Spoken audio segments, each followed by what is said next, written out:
యోగాతో బరువు తగ్గటం సులభం కేవలం 21 రోజుల్లో.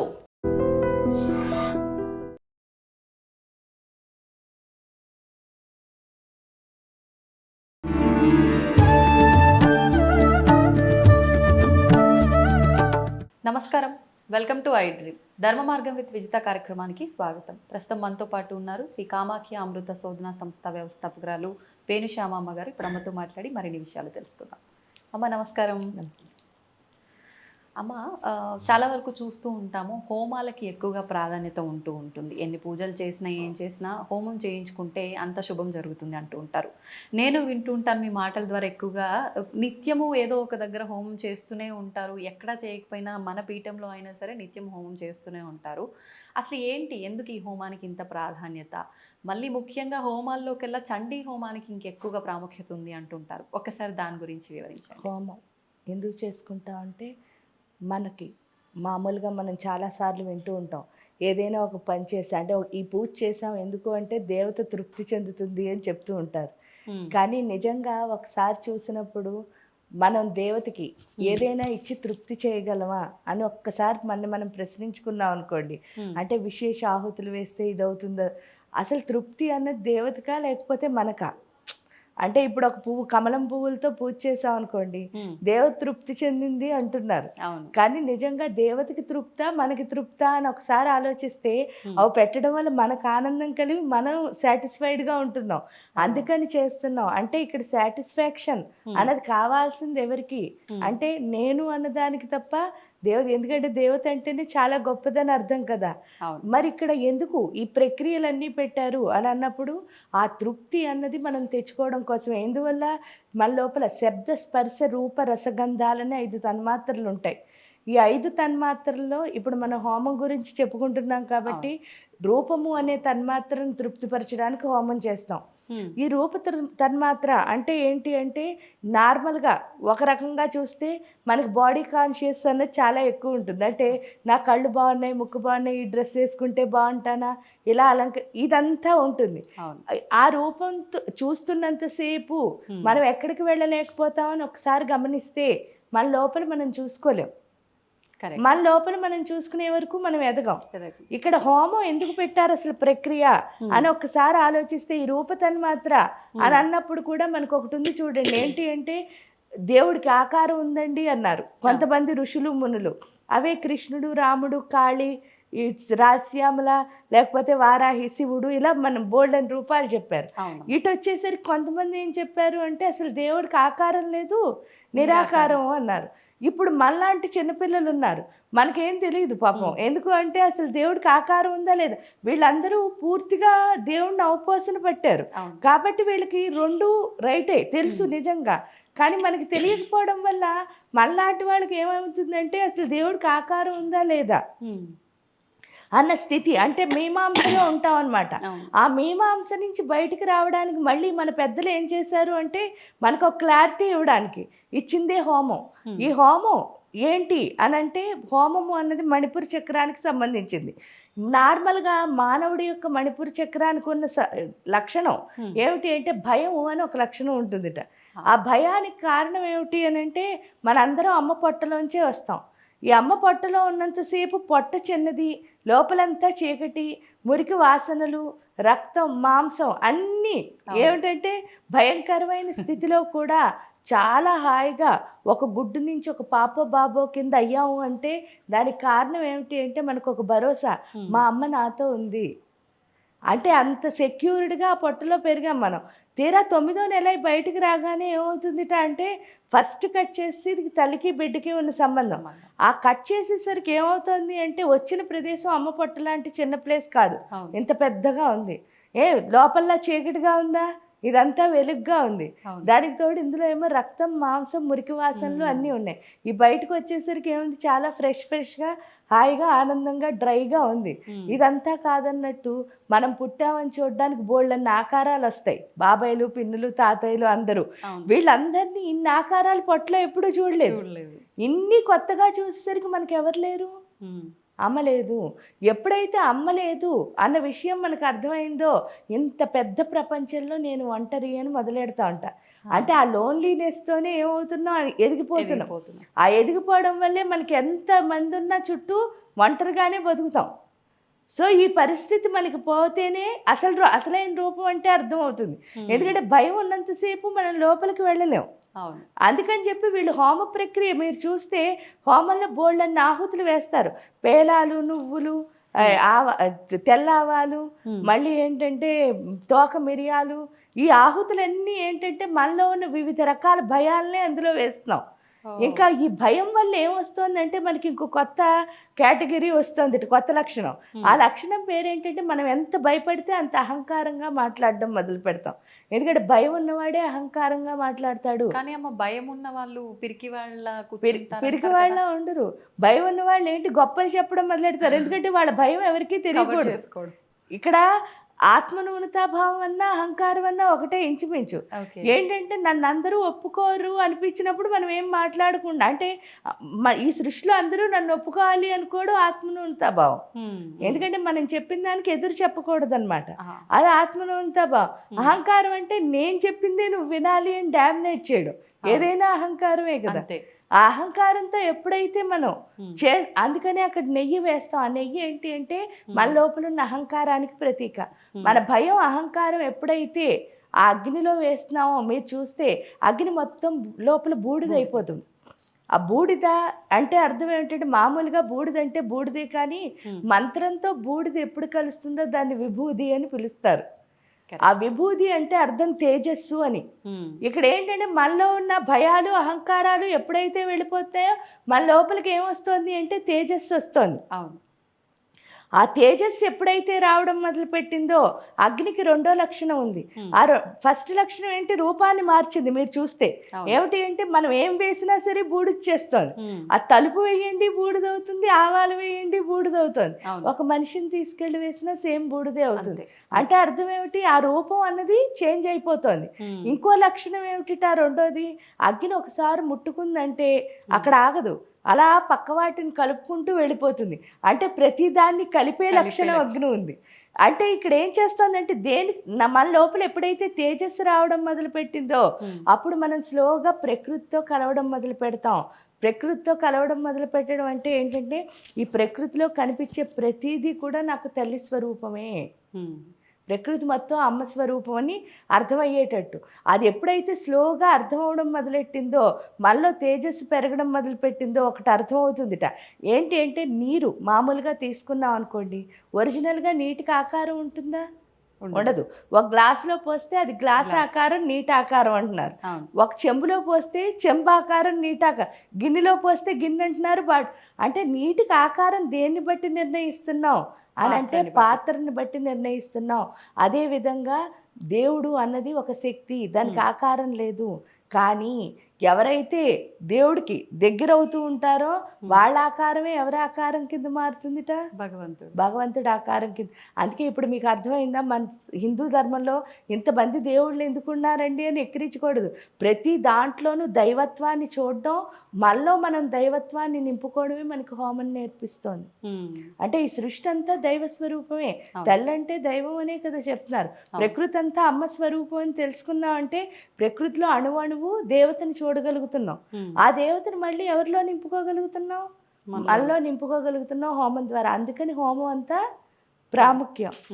అయిన తర్వాత ఏంటి అని అంటే ఆ దేవత యొక్క లక్షణాలు ఎప్పుడైతే మనలోకి వచ్చాయో, మనలో ఉన్న రాక్షస లక్షణాలు ఎప్పుడైతే బయటికి వెళ్ళిపోయాయో అప్పుడు మనం అనుకున్నవన్నీ మంచిగా సాధించగలం. కాబట్టి హోమం ఎందుకు, రాక్షస లక్షణాలు అంటే ఏమీ లేదు, మనలో ఉన్న బద్ధకం, మనలో ఉన్న కోరికలు, మనలో ఉన్న ఈర్ష్య, మనలో ఉన్న కోపం, ఇవన్నీ రాక్షసులు కదా. దేవుడి లక్షణం ఎప్పుడొచ్చిందో ఈ రాక్షసులందరూ ఏమవుతారు, బయటకు వెళ్ళిపోతారు. ఇంకా చండీ హోమం ఎందుకండి అంత ప్రాముఖ్యం అంటే, చండీ అమ్మవారు కూడా మణిపురానికి సంబంధించిన దేవతే. అంటే ఈ చక్రాలకి ఒక్కొక్కళ్ళు అధిదేవతలు ఉంటారు. మన నాభిస్థానానికి అధిదేవత ఎవరు అంటే చండీ. హోమము అక్కడే స్టార్ట్ అవుతుంది, ఈవిడ అక్కడే స్టార్ట్ అవుతుంది. ఇది అందుకని ఒక రకంగా చెప్పాలంటే, ఎందుకంటే మన శరీరం మొత్తానికి శక్తి క్షేత్రం ఏంటి అంటే నాభే. ఇక్కడి నుంచే పవర్ అన్నది మొత్తం దేహం అంతటికీ అందుతుందంటారు. ఆ నాభిలో చండీ ఉండడం వల్ల మన ఆత్మశక్తి ఎప్పుడైతే పెరిగిందో మన యొక్క ఎనర్జీ అన్నది మారుతుంది. మారుతుంది. ఇక్కడ అందులో చండి అంటే ఏంటి అంటే మహాకాళి, మహాలక్ష్మి, మహాసరస్వతి ముగ్గురు అమ్మవార్ల యొక్క సమిష్టి స్వరూపమే చండి. ఉమ్, ఈ ముగ్గురు అమ్మలు మన లైఫ్లో మనకి ఎంత అవసరమో మనకే తెలుసు. అవును. ఎందుకంటే శక్తి లేకపోయినా తాళలేం, ఐశ్వర్యం లేకపోయినా ఉండలేం, అవును. జ్ఞానం జ్ఞానం లేకపోతే లేకపోయినా అసలే ఉండలేం. అవును. కాబట్టి ఈ 3 శక్తులు మనకి చాలా అవసరం. ఉమ్, ఇక్కడ ఏంటి అంటే లక్ష్మీ రూపంలో అమ్మ ఏం చేస్తుందిట అంటే ప్రతి క్షణం మనకు ఒక రీసోర్స్ ఇస్తూనే ఉంటుందిట. ఉమ్, లక్ష్మీదేవికి తన పిల్లలంటే చాలా ఇష్టం. ఎందువల్ల లక్ష్మీదేవి మనకు వనరిస్తుంది అంటే మొత్తం ఈ సృష్టి అంతటికి స్థితికారకుడు ఎవరు? విష్ణుమూర్తి. అవును. ఆయన భార్య అంటే రాజపత్ని ఆవిడ. కాబట్టి మొత్తం రాజ్యంలో ఉన్న పిల్లలందరూ ఆవిడ బిడ్డలే కదా. అంతే. అందుకని ప్రతి బిడ్డకి ఆవిడ ఏం చేస్తుందిట ప్రతి క్షణం ఏదో ఒక రీసోర్స్ ఇస్తూ ఉంటుంది. అవును. అది నాదే అని ఎవరైతే పట్టుకుంటారో వాడేమవుతాడు లైఫ్లో? ఎక్కడ ఆగడం లేదు, ఎక్కడ వాడు అక్కడికి వెళ్ళిపోతాడు.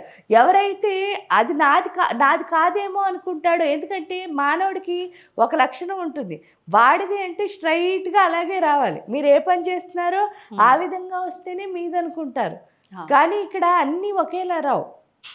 ఎలా వచ్చినా మీకు అనుకూలంగా మార్చుకునే స్థితి ఏదైతే ఉందో అదే మీ సక్సెస్ అన్నది. సో అది మనకి తెలియాలి అంటే వచ్చింది నాదే అన్న స్ఫురణ. అంటే నా దగ్గరికి ఏది వచ్చినా సరే నాది కాందేది నా దగ్గరికి రాదు. అది తెలిసే స్థితి ఎవరిస్తారు అంటే కాళీ.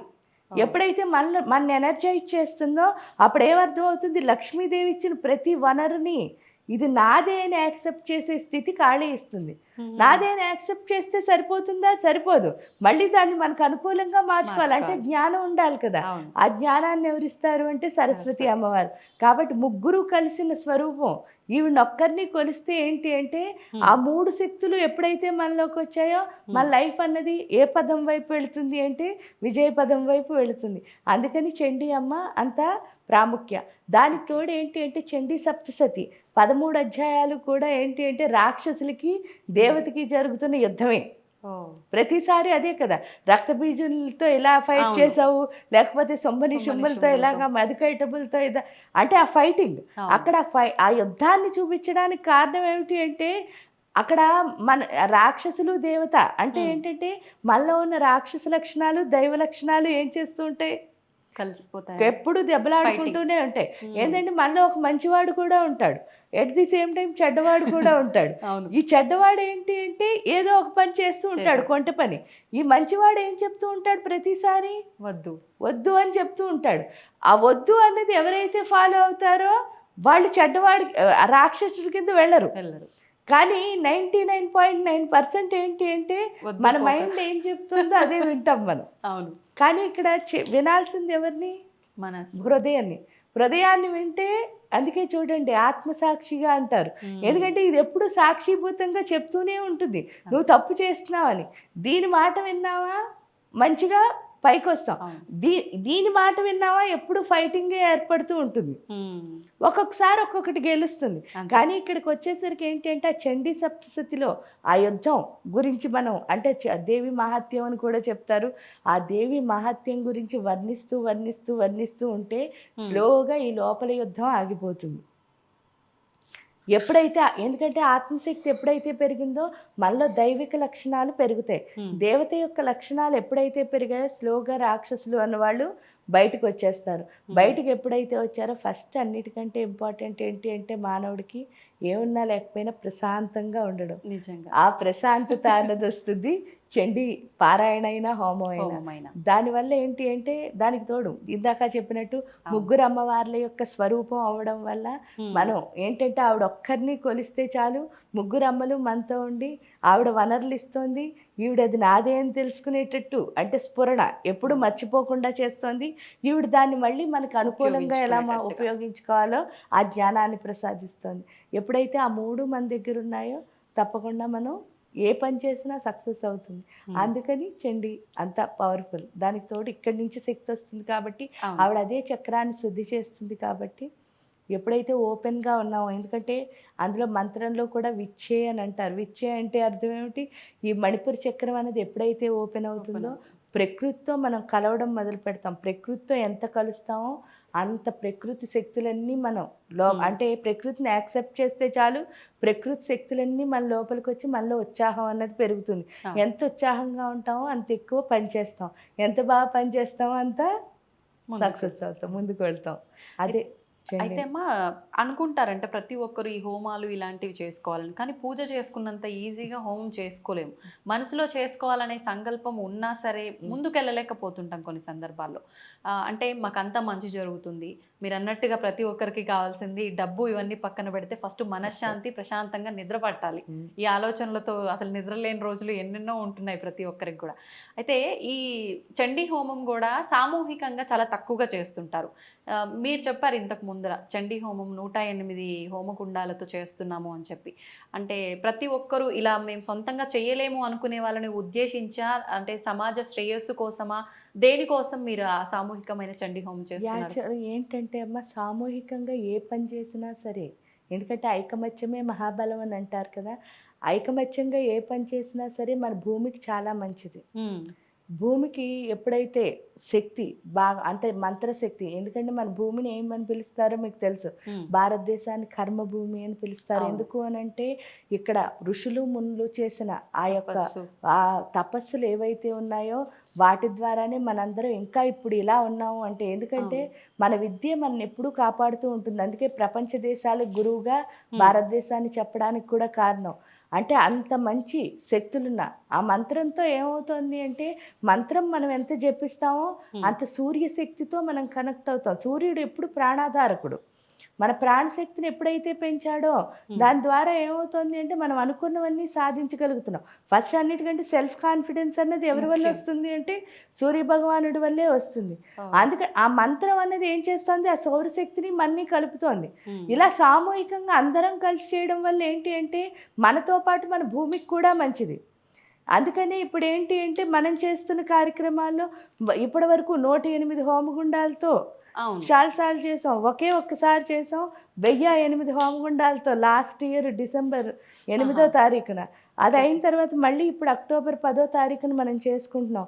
అది ఏమిటి అంటే ఆ 1008 హోమగుండాలతో 10,000 మంది కూర్చుని. ఎందుకంటే ఎంత ఎక్కువ మంది చేస్తే అంత భూమికి మంచిది. అవును, అందులో మనం అనుకుంటున్నది కూడా భూమికి శక్తి రావాలని, అంతే తప్ప మనం ఏదో స్వార్థంగా ఇది కావాలని అది కావాలి. ఎందుకు అని అంటే ఎప్పుడు చెప్తారు కదా, పని చేయి కానీ ఫలితం ఆశించుకొని. ఎందుకు ఫలితం ఎప్పుడు ఆశించామో మనం దాన్ని లిమిట్ చేసేస్తున్నాం. అంటే నాకు ఇది కావాలి అన్నాం అంటే వచ్చే ఫలితాన్ని మనం ఇంతే చేసేస్తున్నాం. అదే కనుక మనం వదిలేస్తే మన భూమి అంతా బాగుంటే దాంతోపాటు మనం కూడా ఏమవుతాం, బాగుంటాం అంతే. ఎందుకంటే మన ప్రపంచం బాగుంటే మనం బాగుంటాం. ఆ ఉద్దేశంతో మాత్రం చేస్తున్నది ఈ చండీ హోమం. ఇది అంటే ఎన్ని రోజుల కార్యక్రమం అమ్మా? ఇది 3 రోజులు. మొదటి రోజు 8వ తారీఖున ఎన్టీఆర్ స్టేడియం హైదరాబాద్లో జరుగుతుంది. ఇది మొదటి రోజు 8న ఏంటి అంటే సామూహిక లలితా సహస్ర పారాయణ. ఈ లలితా సహస్ర పారాయణ కూడా ఏంటి అని అంటే మన ఫిబ్రవరి 12వ తారీఖు నుంచి 240 days చేస్తున్నాము. ప్రతిరోజు యూట్యూబ్లో లైవ్ 5 to 6 అవుతుంది. అదేవిధంగా ఈ లాస్ట్ కార్యక్రమం కింద 8వ తారీఖు అందరం కలిసి కూర్చుని సామూహికంగా చేస్తున్నాం. ఇది ఎందుకు అని అంటే మామూలుగా లలితా సహస్రనామాలు చదవడం అందరూ బట్టి పట్టి చదివేసి నాకు లలితా సహస్రం వచ్చు, నేను చదువుతున్నాను, అది కాదు లలితా సహస్రం అంటే. ఎందుకు అంటే ఇప్పుడు మీ అమ్మగారు నాకు వచ్చండి మా అమ్మని చదివాను అని మీరు చెప్పగలరా? లేదు. ఎందుకంటే అమ్మని అనుభవించాలి. చదవడం, చెప్పడం, రాయడం ఏమిటి అది కాదు కదా. కాబట్టి ఆ అమ్మని అనుభవించాలి అన్న ముఖ్య ఉద్దేశంతోనే మేము చేస్తున్నది ఏంటి అంటే అక్కడ 360 అంటే 183 శ్లోకాల్లో అమ్మ గురించి వర్ణించారు వాళ్ళు. ఫస్ట్ 60 శ్లోకాలు మీరు చూస్తే అమ్మవారి యొక్క స్థూల దేహాన్ని వర్ణించారు. అవును, ఏంటి అంటే కళ్ళు ఇలా ఉన్నాయి, ముక్కు ఇలా ఉంది, నోరు ఇలా ఉంది, ఇవన్నీ ఎందుకు చెప్పారు ఒకసారి ఆలోచిస్తే ఏమనుకుంటాం మనం, ఆవిడ సౌందర్యాన్ని వర్ణించినట్టు అనిపిస్తోంది. కానీ అక్కడ ఒక జ్ఞానం ఉంది ప్రతి దాంట్లోనూ. సపోజ్ చూడండి ఏమన్నారు, చలన్మీ నాభలోచన అంటే అర్థం ఏమిటి, ఆ కళ్ళు చేపల్లా ఉన్నాయండి అన్నారు. అంటే అంటే వాళ్ళు చెప్పింది ఏంటి, జలంలో ఉండాల్సిన చేపలు వచ్చి ఇక్కడ కదులుతున్నాయా అన్నట్టున్నాయా కళ్ళు అని చెప్పారు. వసిన్యాది వాగ్దేవతలు చాలా అందంగా, నిజంగా అంత అందమైన కళ్ళు అనడం ఒకటైతే, అక్కడ చేపలతో పోల్చడానికి, అందుకే అమ్మని మీనాక్షి అని కూడా అంటారు మీరు. చేపలతో పోల్చడానికి కారణం ఏమిటి అంటే, చేపకు ఒక లక్షణం ఉంటుంది. ఆ లక్షణం ఏమిటి అంటే ఎప్పుడు అది ముందుకే చూస్తూ ఉంటుంది, అంటే డీవియేట్ అవ్వదు, దానికి ఫోకస్ చాలా ఎక్కువ అనమాట. అంటే మన కళ్ళకి ఏముండాలి, ఫోకస్ అనేది ఎప్పుడు ఉండాలి, మనం ఇష్టమైన డీవియేట్ అయిపోకూడదు.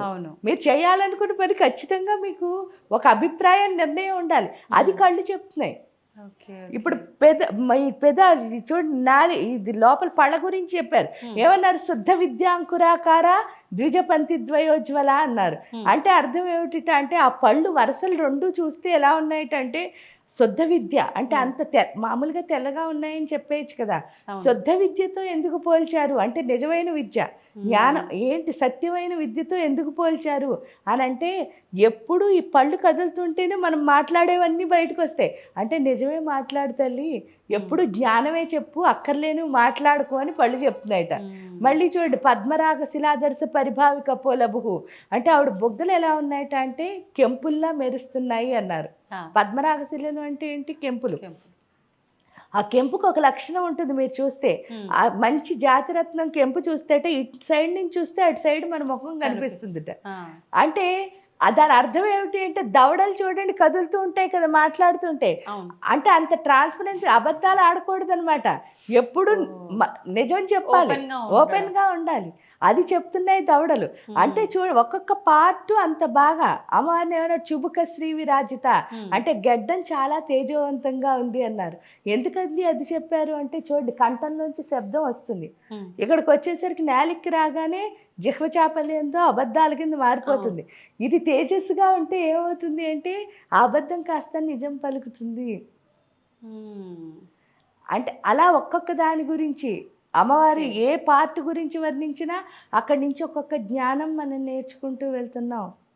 అదేవిధంగా రెండోసారి వచ్చేసరికి చూడండి, ఆవిడ సూక్ష్మ శరీరాన్ని వర్ణించడం మొదలుపెట్టారు. ఆ సూక్ష్మ శరీరం గురించి కూడా అంతేను. మనం తత్వంలోకి ఎలా పంచప్రేత సనాసీన ఏది చూసినా సరే ఒక్కొక్క దగ్గర మనం నేర్చుకుంటూనే లోపలికి వెళ్తున్నాం. అంటే తత్వం నేర్చుకుంటూ లోపలికి వెళ్ళడం. ఎందుకంటే స్థూల దేహాన్ని శుద్ధి చేసుకుని ఒక్కొక్కటి ఎలా జ్ఞానవంతంగా అవ్వాలో ఫస్ట్ 60లో నేర్చుకుంటే, రెండో 60లో సూక్ష్మదేహాన్ని శుద్ధి చేసుకుంటే ఏమవుతుంది అంటే, నిజమైన ఆధ్యాత్మికత అంటే అర్థం మనకు తెలుస్తుంది. ఎందుకు ఆధ్యాత్మికత అంటే మనకు తెలుసు, ఇది వేస్తేనే దేవుడికి, ఇది చెయ్యకపోతే దేవుడికి కాదు, అసలు కాదు. పత్రం పుష్పం ఫలం తోయం, నువ్వేమిచ్చినా ఇవ్వకపోయినా నీ మనస్సు శుద్ధిగా ఇవ్వాలి. అదొక్కటి ఇవ్వనప్పుడు మీరు ఏం చేస్తే ఏమిటి ఉపయోగం ఉంది దేవుడికి? అది మనకు అర్థమయ్యేటట్టు, ఎందుకంటే ఇలా చెప్తే రాదు, ఓన్ ఎక్స్పీరియన్స్ ఉంటేనే. ఎందుకంటే పుస్తకాలు చదివాం, అదంతా ఇన్స్పిరేషన్. అది ఏమనుకుంటే చదివినంతసేపు బాగా ఇన్స్పైర్ అవుతాం, అది నేనేనేమో అనిపిస్తుంది. సపోజ్ రామాయణం చదివితే రాముడు మనం అనిపిస్తుంది, సీత మనం అనిపిస్తుంది, భరతుడు మనం అనిపిస్తుంది, రావణాసుడు మనం అనిపించదు కదా. ఆయన ఎంత గొప్ప భక్తుడైనా, ఎందుకంటే మనం ఎప్పుడు హీరో క్యారెక్టర్తోనే లింక్ అవుతాం. కానీ నిజంగా మనలో ఉన్నది హీరో క్యారెక్టరా కాదో ఎలా లేదు, విలన్ క్యారెక్టరే ఉంది. సో ఈ విలన్ క్యారెక్టర్ని హీరో కింద మార్చుకోవాలి అంటే తప్పకుండా మన లోపల దైవత్వం రావాలి. మన ఎదుగుదల అన్నది ఎప్పుడూ సూక్ష్మదేహం ఎంత శుద్ధిగా ఉంటుందో అంత బాగా. చాలామంది ఏంటంటే వాళ్ళు ఏమి ట్రిక్స్ చేయక్కర్లే, జస్ట్ మీరు ప్యూర్గా ఉంటే చాలు ఎదుగుతారు. మనం ఏం ట్రిక్స్ చేయక్కర్లే ఎవరితో. ఆ ప్యూరిటీ అన్నది ఈ నెక్స్ట్ 120 వరకు ఇస్తాయి మనకి. ఆ తర్వాత 121 నుంచి మళ్ళీ 180 వరకు ఏంటి అంటే మన ఆలోచన స్థితిని మారుస్తాయి. దాన్నే కారణ శరీరం శుద్ధి. అప్పుడు పెద్ద పెద్ద ఆలోచనలు ఎప్పుడు వచ్చాయో, అందుకే లాస్ట్ నామం చూడండి ఎంత బాగా చెప్పారో, అనఘా అద్భుత చారిత్ర వాంఛితార్థప్రదాయిని. అనఘాదేవి కింద వచ్చి ఏం చేస్తుందిట, అద్భుత చరిత్ర సృష్టించేటట్టు చేస్తుంది. ఎలా అంటే మన లోపల ఆలోచనలు ఎప్పుడు మారాయో, మీరు ఎంత గొప్ప ఆలోచన చేస్తే మీరు అంత గొప్పగా ఎదుగుతారు కదా. అది నెక్స్ట్ 60 చెప్తున్నాయి. ఈ 3 దేహాలు శుద్ధైన తర్వాత ఏదైతే ఉందో అదే నిజమైన లలితాదేవి స్వరూపం. ఏం చెప్పారు? అభ్యాసాతి సేజ్ఞాత షడద్వాతీత రూపిణి అంటే అర్థం ఏమిటి అంటే అభ్యాసం చెయ్యగా చెయ్యగా చెయ్యగా ప్రతిరోజు నీ గురించి కొత్తగానే తెలుస్తూ ఉంటుంది. ఈవేళ ఇది అనుకున్నాను, ఇదేనా అంటే కాదు, ఎందుకంటే అది విశ్వవ్యాపక చైతన్యం. నేనెంతున్నాను, ఇంతే కదా ఉన్నాను, ఈ రోజు ఇలా అర్థం చేసుకున్నాను, రేపు వెళ్ళేసరికి ఆ చైతన్యంలో ఇంకో కోణం కనిపిస్తోంది. అందుకని అభ్యాసం చేసిన కొద్దీ బోళ్ళంత అర్థమవుతుంది నీ గురించి. ఎలా అంటే అవ్యాజ కరుణామూర్తి రజ్ఞానద్వాంత దీపిక, నీతో ఎంత అభ్యాసం చేస్తే అంత నువ్వేమిస్తున్నావు అంటే చాలా చాలా చాలా తేలిగ్గా, నీకు ఎంత కరుణ అంటే అమ్మ మా పైన, చాలా తేలిగ్గా నువ్వు జ్ఞానాన్ని ఇచ్చేస్తున్నావు. అది కూడా ఏం జ్ఞానం అంట? రా అనే జ్ఞానం. ఎందుకంటే జ్ఞానానికి ఫైనల్ బీజం రా అని చెప్తా అంటే అగ్ని బీజం. ఆ అగ్నిలో ఉన్న పూర్తి జ్ఞానాన్ని మనకి ప్రసాదిస్తుంది. ఎవరు అంటే ఏమన్నారు? ఆబాల గోప విదిత సర్వానుల్లంఘి శాసన. అందరి దగ్గర విన్నాము ఏమిటి అంటే ఆవిడ ఏదైనా సరే క్రాస్ చేయగలదు అని. అంటే అర్థం ఏమిటి అని అంటే మనం ఇప్పుడు చూడండి, చాలామంది ఇది చెయ్యి, ఈ రూల్ ఇలాగే చేయాలి, ఆ రూల్ అలా కాదు. మనం ఏదైనా ఆ టైం ప్రకారం అక్కడ వచ్చిన సిచ్యువేషన్లో మార్చుకుంటూ వెళ్ళొచ్చు. ఆ మార్చుకునే స్థితి ఎవరు అంటే మళ్ళీ ఆవిడే.